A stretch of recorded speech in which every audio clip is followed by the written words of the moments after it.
धर्मराज युधिष्ठिर ने कहा, हे केशव, आषाढ़ शुक्ल एकादशी का क्या नाम है? इस व्रत के करने की विधि क्या है और किस देवता का पूजन किया जाता है? श्री कृष्ण कहने लगे कि हे युधिष्ठिर, जिस कथा को ब्रह्मा जी ने नारद जी से कहा था वही मैं तुमसे कहता हूँ। एक बार देवऋषि नारद जी ने ब्रह्मा जी से इस एकादशी के विषय में जानने की उत्सुकता प्रकट की। तब ब्रह्मा जी ने उन्हें बताया, सतयुग में मांधाता नामक एक चक्रवर्ती सम्राट राज्य करते थे। उनके राज्य में प्रजा बहुत सुखी थी, किंतु भविष्य में क्या हो जाए यह कोई नहीं जानता। अथ वे भी इस बात से अनभिज्ञ थे कि उनके राज्य में शीघ्र ही भयंकर अकाल पड़ने वाला है। उनके राज्य में पूरे 3 वर्ष तक वर्षा न होने के कारण भयंकर अकाल पड़ा। इस अकाल से चारों ओर त्राहि मच गई। धर्म पक्ष के यज्ञ, हवन, पिंडदान, कथाव्रत आदि में कमी हो गई। जब मुसीबत पड़ी हो तो धार्मिक कार्यों में प्राणी की रुचि कहाँ रह जाती है। प्रजा ने राजा के पास जाकर अपनी वेदना की दुहाई दी। राजा तो इस स्थिति को लेकर पहले से ही दुखी थे। वे सोचने लगे कि आखिर मैंने ऐसा कौन सा पाप कर्म किया है जिसका दंड मुझे इस रूप में मिल रहा है। फिर इस कष्ट से मुक्ति पाने का कोई साधन करने के उद्देश्य से राजा सेना को लेकर जंगल की ओर चल दिए। वहां विचरण करते करते एक दिन वे ब्रह्मा जी के पुत्र अंगिरा ऋषि के आश्रम में पहुंचे और उन्हें साष्टांग प्रणाम किया। ऋषिवर ने आशीर्वचनोपरांत कुशल क्षेम पूछा। फिर जंगल में विचरने व अपने आश्रम में आने का प्रयोजन जानना चाहा। तब राजा ने हाथ जोड़कर कहा, महात्मन, सभी प्रकार से धर्म का पालन करता हुआ भी मैं अपने राज्य में दुर्भिक्ष का दृश्य देख रहा हूँ। आखिर किस कारण से ऐसा हो रहा है, कृपया इसका समाधान करें। यह सुनकर महर्षि अंगिरा ने कहा, हे राजन, सब युगों से उत्तम यह सतयुग है। इसमें छोटे से पाप का भी बड़ा भयंकर दंड मिलता है। इसमें धर्म अपने चारों चरणों में व्याप्त रहता है। ब्राह्मण के अतिरिक्त किसी अन्य जाति को तप करने का अधिकार नहीं है, जबकि आपके राज्य में एक शूद्र तपस्या कर रहा है। यही कारण है कि आपके राज्य में वर्षा नहीं हो रही है। जब तक वह काल को प्राप्त नहीं होगा तब तक यह दुर्भिक्ष शांत नहीं होगा। दुर्भिक्ष की शांति उसे मारने से ही संभव है।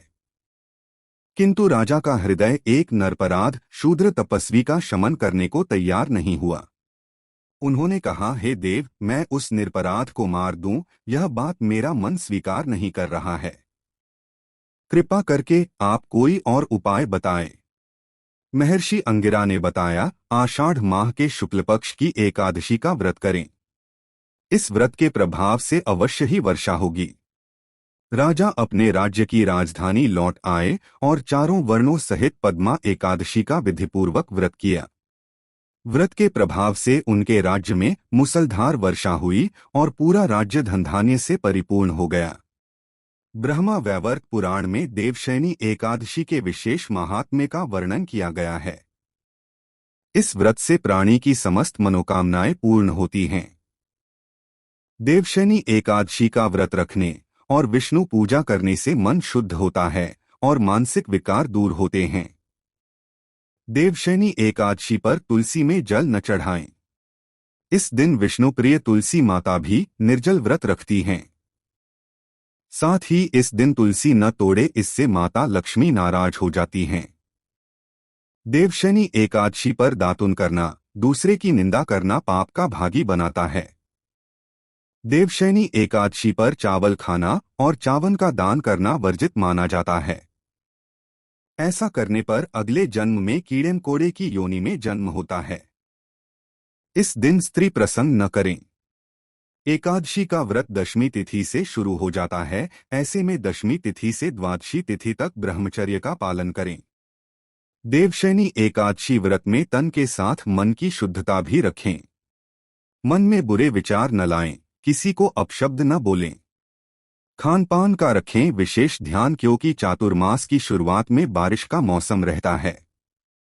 इस कारण बादलों की वजह से सूर्य की रोशनी हम तक नहीं पहुंच पाती है। सूर्य की रोशनी के बिना हमारी पाचन शक्ति कमजोर हो जाती है।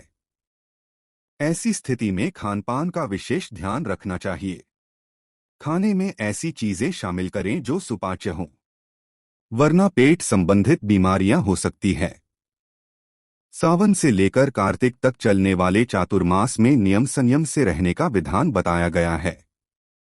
इन दिनों में सुबह जल्दी उठकर योग, ध्यान और प्राणायाम किया जाता है। इन दिनों तामसिक भोजन नहीं करते और दिन में नहीं सोना चाहिए। इन 4 महीनों में रामायण, गीता और भागवत पुराण जैसे धार्मिक ग्रंथ पढ़ने चाहिए। भगवान शिव और विष्णु जी का अभिषेक करना चाहिए। पितरों के लिए श्राद्ध और देवी की उपासना करनी चाहिए। जरूरतमंद लोगों की सेवा करें। आषाढ़ माह के शुक्ल पक्ष की एकादशी को देवशयनी या हरिशयनी एकादशी कहते हैं। देवशयनी एकादशी के दिन से ही जगत के पालनहार भगवान विष्णु का निद्राकाल शुरू हो जाता है, यानी इसी दिन से चतुर्मास की शुरुआत होती है। चतुर्मास शुरू होने के बाद से सारे शुभ और मांगलिक कार्यों पर रोक लग जाती है। देवशयनी एकादशी से 4 माह तक भगवान विष्णु देवोत्थानी एकादशी तक के लिए योग निद्रा में चले जाएंगे। इस तरह से चातुर्मास 30 जून से लगेगा और 23 नवंबर को खत्म हो जाएगा। इस बार श्रावण पुरुषोत्तम मास होने की वजह से 2 माह तक है, इसलिए चातुर्मास की अवधि 5 माह है। चातुर्मास की शुरुआत आषाढ़ माह से शुरू होती है और कार्तिक की एकादशी के दिन खत्म होते हैं।